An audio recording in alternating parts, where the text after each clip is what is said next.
Hombre hora que cumple vamos, su palabra. sí, a esta hora vamos a hablar sobre la gasolina y cómo cambia el mundo en torno a estos conflictos que se están dando internacionalmente y afectan obviamente a nuestro país como un efecto secundario. Tenemos en conexión de Radio Panamá al ex secretario de Energía Jorge Rivera Staff. Jorge, buenos días, bienvenido a Radio Panamá, gusto en saludarlo. Saludos, Chema, Manolo y Leo, y a todos los Saludos, radioyentes, por Jorge. supuesto, siempre una oportunidad de compartir. ¿Me copian bien, no? Fuerte y Por claro. supuesto. Jorge, Perfecto. ¿cómo entendemos, por un lado, el mercado a nivel del tema de la gasolina que llega a nuestro país? Porque para poder entender las consecuencias de lo que está ocurriendo, tenemos que entender cómo nosotros recibimos este producto, el cual no producimos, importamos netamente. Gracias, Leo. Mira, sí, para dar un poco de docencia, ¿no? Y contexto a la ciudadanía, a los radioescuchas. Mira, Panamá no importa petróleo crudo, recordemos, eso es lo primero que hay que tener en cuenta. Segundo, las gasolinas, el diésel, los derivados de petróleo, el gas licuado de petróleo que utilizamos, por ejemplo, en el tanquecito de gas, etcétera, ya vienen derivados, vienen de Estados Unidos fundamentalmente. Las refinerías que se encuentran o en el área de Texas, del Golfo de México, hoy en día pues, denominado Golfo de América, o de Mississippi, del área de Mississippi. Entonces, podrías decir, bueno, ¿y por qué me tendría que afectar a mí lo que está pasando en Irán, en Oriente Medio, si el petróleo los derivados de petróleo que consumimos en Panamá y en general en América Central y el Caribe vienen del área de Estados Unidos? Pues fundamentalmente porque el petróleo y sus derivados son un mercado mundial, son un commodity, lo que se conoce en inglés como un commodity. Por lo tanto, Ujú.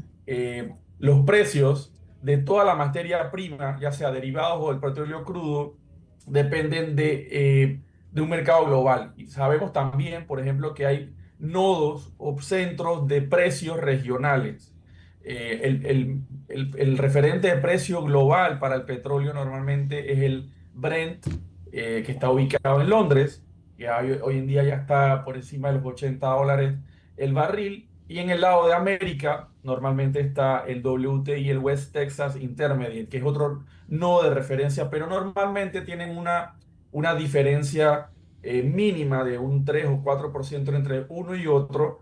Hacia arriba o hacia abajo, normalmente el de Texas, el precio de referencia es menor que el de Londres. Sin embargo, pues fluctúan bastante similar. Entonces, ¿qué pasa? Pues si hay un riesgo y que ya está reflejando el mercado global de interrupción del flujo de petróleo que sale del Golfo Pérsico, recordemos, por el estrecho de Hormuz, que se ha hablado mucho en los últimos días, que está ahí en la boca de salida del Golfo Pérsico hacia el océano. Pasa el 20% de toda la producción petrolera del mundo a través de barcos petroleros. Y si Irán y el conflicto que se está dando interrumpe ese flujo, imagínense, se corta el 20% del petróleo crudo del mundo, de una vez se refleja esto en los precios, ¿no? Así que eso es un poco el contexto que te puedo dar. Podemos hablar un poquito más de detalles de lo que está pasando, lo que puede pasar a continuación. Me decía Manolo antes del cambio, bueno, nos decía a todos, pero ¿por qué me aumenta la gasolina si la gasolina que está en Panamá es la que está en los depósitos en estos momentos de la importación? Y por supuesto, la gasolina que viene a Panamá viene de Estados Unidos. ¿Por qué me sube ya el precio de la gasolina sin poder estar utilizando el producto que recién no ha podido salir del Golfo de Pérsico?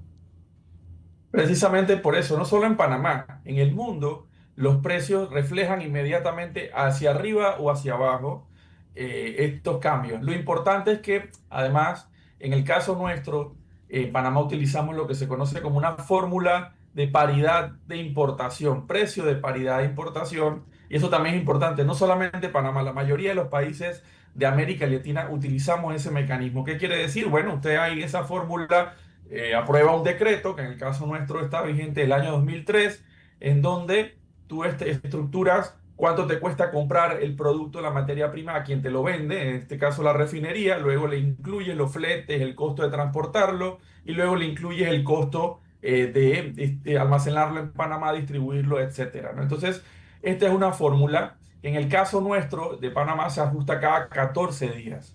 Esos 14 días eh, el resultado del precio, en nuestro caso, en Panamá, en otros países son cada 7 días, etcétera, pero en nuestro caso son cada 14 días, se apilan y se hace un promedio, es decir, se buscan los precios. Recordemos, estos precios del petróleo y los derivados cambian todos los días, de hecho cambian todas las horas.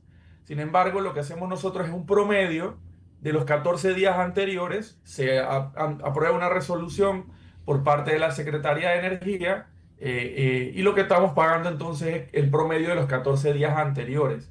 En este caso hay una proyección de aumento, el próximo cambio de precios debe estar en vigencia el día de mañana, es decir, y eso ya empieza a reflejar los últimos cambios del lunes y el martes. Los aumentos que tuvimos a nivel internacional el lunes y el martes ya se incorporan en los precios que vamos a tener a partir de el viernes. Quiere decir que de aquí del viernes para los próximos 14 días, si el conflicto sigue, no se va a ver reflejado el impacto de esos hasta la próxima revisión. Es decir, tenemos 2 días, lunes y martes, que reflejan el aumento del conflicto en Irán, pero tenemos los 10 días anteriores que no reflejaban ese, que entonces hay, digamos, hay un efecto como de amortiguación para este cambio a partir de mañana. Si el La- conflicto sigue y los precios siguen subiendo, en el próximo cambio dentro de 14 días ya se va a reflejar porque todos los 14 días van a reflejar los nuevos precios que estamos teniendo hasta el momento. o Pero, sea, don Carlos, la casa pierde y se ríe, pues eso más básicamente. bien parece especulación. Claro, la casa Pero pierde y digo se ríe yo, porque puedo estar equivocado porque no manejo. el que vende petróleo o el que vende combustibles, más que el que vende combustible dice, ay, está pasando esto, me voy a... Y al afectado siempre va a ser el usuario, pase lo que pase.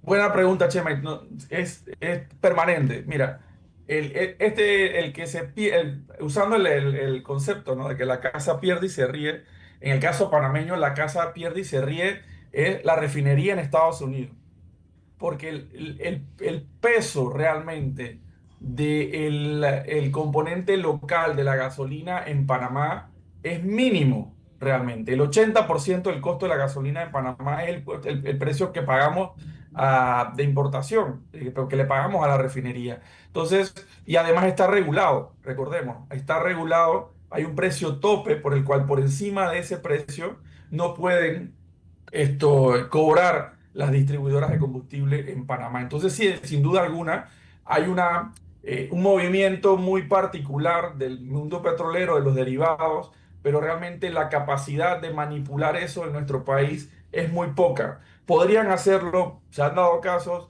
pero el margen es muy pequeño y realmente no lo hacen, ¿no?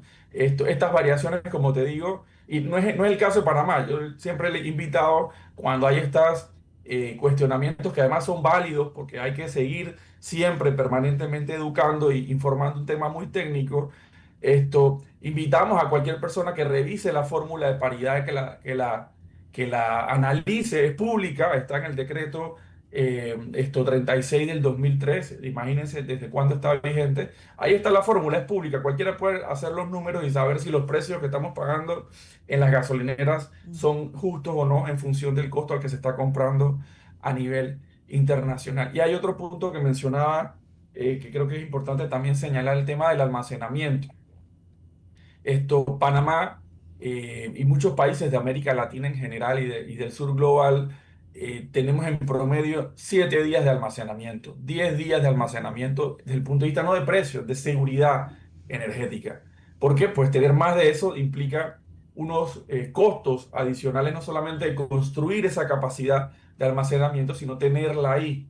Y les doy un dato, por ejemplo, para ser parte de la Organización Internacional de Energía, que es el brazo de la OCDE en el tema energético, que se creó después del shock petrolero del año 73, cuando los países de la OPEP cerraron el grifo y los países consumidores, Estados Unidos, Europa, etcétera.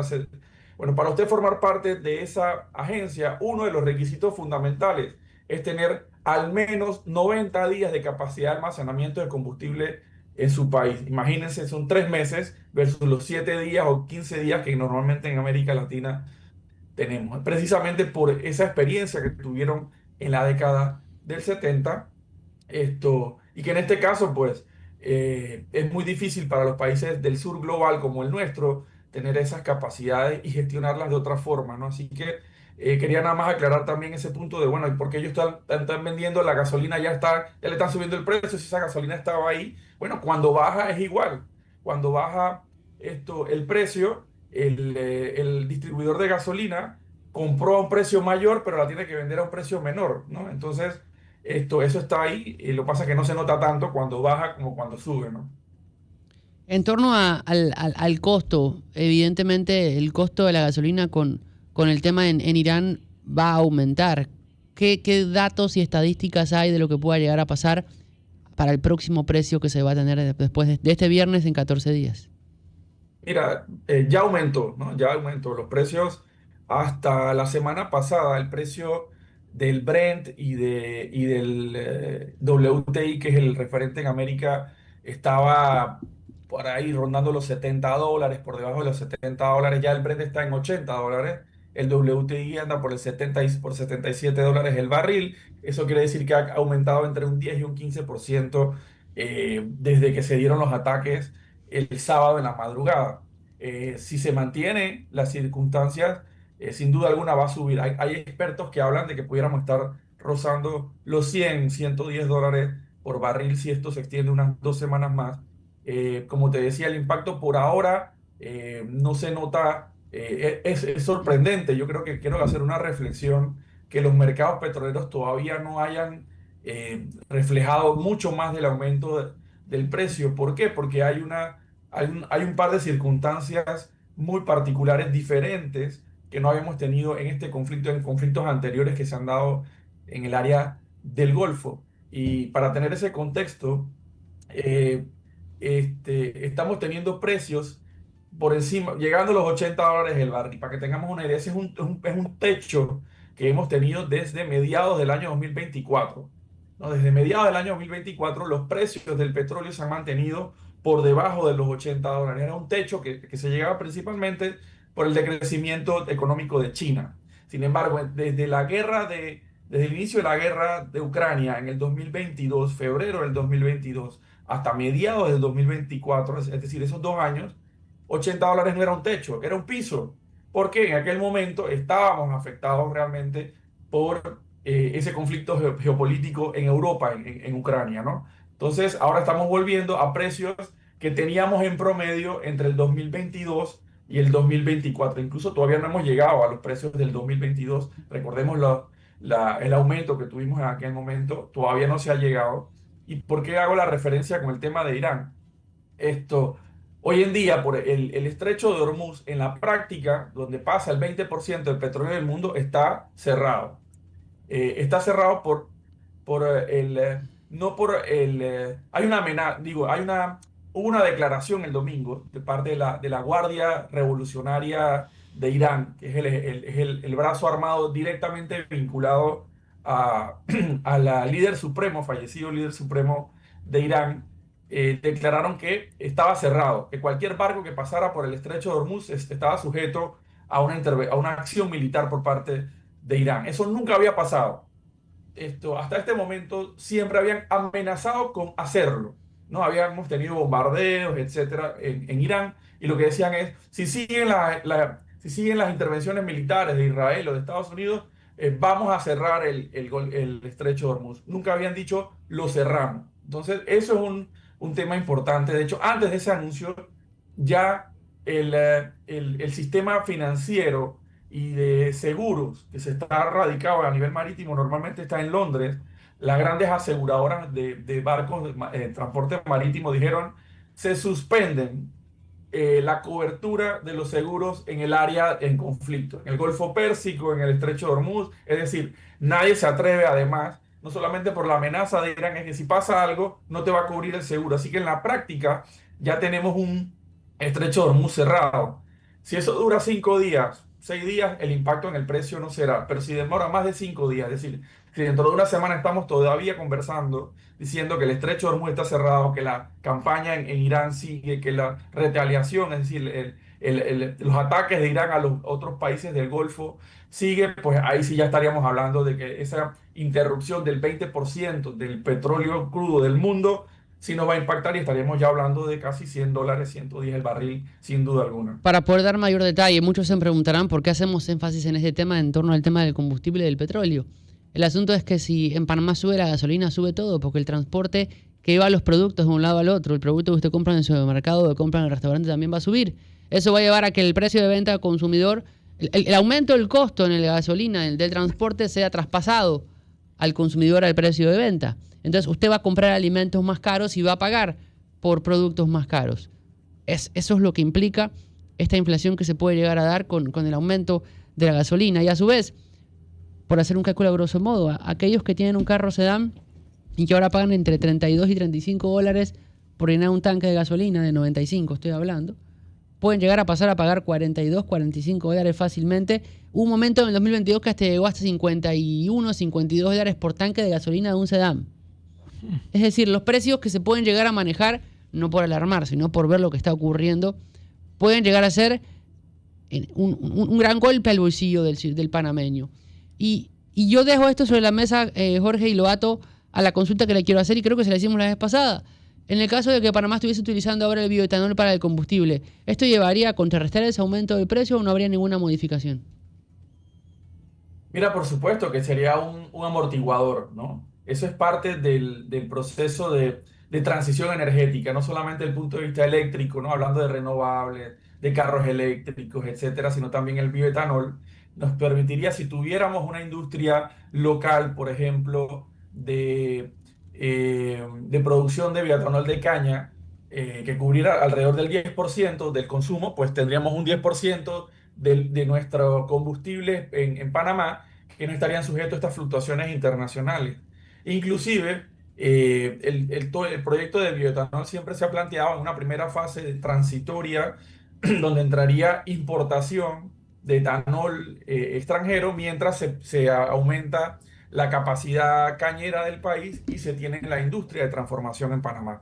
Y eso también amortiguaría un poco el aumento de precios vinculado a los derivados del petróleo. Sin duda alguna, el bioetanol busca y tiene ese objetivo de mejorar nuestra seguridad energética y reducir nuestra dependencia de precios, pero también incluso en algún momento pudiera hablarse de seguridad energética per se, es decir, que no es que ya me sale muy caro, sino es que no hay el producto. Entonces, en casos extremos, ¿no? Pero hacia allá apunta la necesidad de diversificar nuestra matriz energética en el caso de los combustibles, del transporte terrestre, ¿no? Los vehículos. También habría una posibilidad, aunque no está tan desarrollado, no está en el pipeline, como se dice, el tema del biodiesel, por ejemplo, que otros países tienen ya mucha tradición en el tema del biodiesel. Así que, sin duda alguna, pues entre más vehículos eléctricos tengamos, recordemos, además, en el caso de la movilidad eléctrica, de los carros eléctricos y los buses eléctricos, en el caso nuestro, en vez de estar funcionando con combustibles importados de Estados Unidos, pero que reflejan estos cambios, estaríamos llenando el tanque, por decirlo, cargando la batería de nuestros carros eléctricos con electricidad renovable producida en Panamá. Entonces no es un tema solamente de ambiental, de descarbonización, sino también que tiene que ver con seguridad energética del país, ¿no? Jorge, el gas, en Panamá tenemos 2 plantas de generación de energía eléctrica a base de gas natural. ¿Está el gas natural también inmerso en este posible aumento de su costo y que pueda llegar a tener un impacto en el país? Buena pregunta. Sí, efectivamente, efectivamente. Y es muy similar el caso. Mira, en Panamá tenemos el gas que traemos, lo traemos también de Estados Unidos, pero hay un mercado global de gas un poco menos desarrollado que el de petróleo, es decir, no están tan vinculados los precios, también están los contratos, etcétera, que se han firmado por parte de las empresas generadoras que utilizan gas. Sin embargo, sí se refleja el gas. Para que eso llegue a la tarifa eléctrica, lo que pagamos nosotros, ¿verdad? Ese aumento, todavía tendrían que pasar por lo menos 6 meses. No estamos hablando que en enero del próximo año se podrían estar reflejando los cambios en el precio del gas natural. Pero te digo un dato que sí es del día de hoy. Por el estrecho de Hormuz pasa cerca del 25%, no el 20% como el petróleo, el 25% del gas natural licuado del mundo pasa por el estrecho de Hormuz y está en la misma circunstancia. Así que si se corta realmente ese suministro, por esa área, pues el mercado global del gas se va a ver impactado fue. igual o más que el de petróleo y sus derivados. Fíjese todo lo que está atado al mundo y obviamente cómo nos afecta como país. En la parte final, no sé, Manuel, ¿quieres hacer una pregunta o antes de...? No, está bien. En la parte final de este espacio que nos ha concedido Jorge, yo quiero recordar, cuando en el gobierno de Cortizo se avanza en torno al tema de ese subsidio a la gasolina, directamente llevada al precio de venta al consumidor, ¿cómo se manejó la balanza en torno a cuánto pagaba el Estado, cómo lo pagaba el Estado? Solamente para recordar, yo no creo que hoy se anuncie ningún tipo de subsidio ni se haga en los próximos días, pero solo para recordar ese hecho. Sí, yo creo que lo que mencionabas un poco, nos recordemos, en febrero del 2022 tuvimos una escalada impresionante de los precios de los combustibles producto de la guerra en Ucrania. Y ahí ese aumento se mantuvo durante muchos meses, ¿no? Por eso es que el tiempo es un factor importante en lo que analicemos en este momento. Tal vez dentro de una semana estemos en otro escenario. En aquel momento, el aumento de los precios a nivel global se dio esto por sostenido durante muchas semanas y luego vimos que fueron meses y hasta el final vimos que fueron 2 años realmente de tener un precio del petróleo por encima de los $80. En el 2022 tuvimos los picos y sin duda alguna estábamos llegando a $5 el galón, Eso traducido ya, estos precios al caso de Panamá, y se dio, por supuesto, un apoyo de un programa de subsidio al costo del combustible, donde el Estado asumía la diferencia por encima de $3.25 el galón. En aquel momento eso representó un sacrificio fiscal por el año y medio que estuvo vigente ese programa, cerca de $400 millones que tuvieron que salir de las arcas públicas para cubrir el subsidio de los ciudadanos. Y recordemos que en aquel momento, en julio, agosto del 2022, uno de los temas que generaron las protestas ciudadanas y las crisis en aquel momento fue, aparte del tema de la comida, que tú lo mencionaste, el impacto de todo esto en el precio de la comida, en la canasta básica, el de las medicinas, que es otras causas diferentes, pero uno de los tres temas fue precisamente el costo de los combustibles en el país, ¿no? Jorge Rivera Staff, ex secretario de Energía, gracias por estar con nosotros y poder intentar un poco más ayudarnos a entender lo que pasa en el mundo y cómo nos afecta a nosotros aquí en Panamá. Gracias. Saludos.